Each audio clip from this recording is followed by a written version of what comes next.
ఓం శ్రీమాత్రే నమః. మానవుల ఆహారం.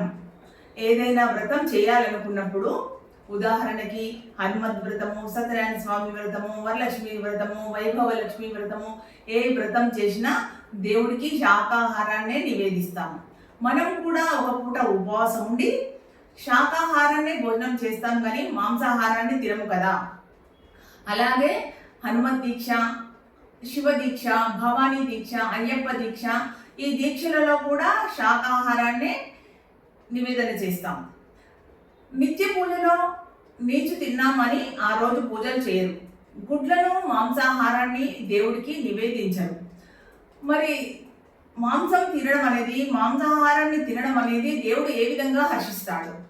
ఒక తల్లి తన పిల్లలకు చిన్న హాని జరిగినా తల్లడిల్లిపోతుంది కదా.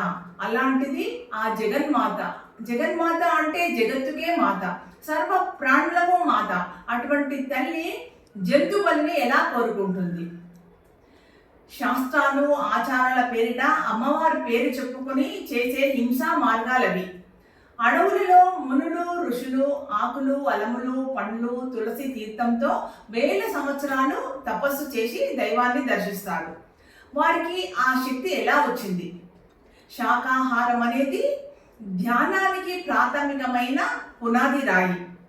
ముఖ్యంగా జంతు మాంసం తినడం అనేది పరమ నీచమైన, నికృష్టమైన హింసా మార్గం.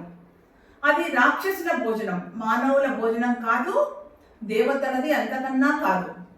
రాక్షసుల భోజనం మాంసాహారం, మానవుల భోజనం శాకాహారం, దేవతల భోజనం శ్వాసాహారం. Only cosmic energy.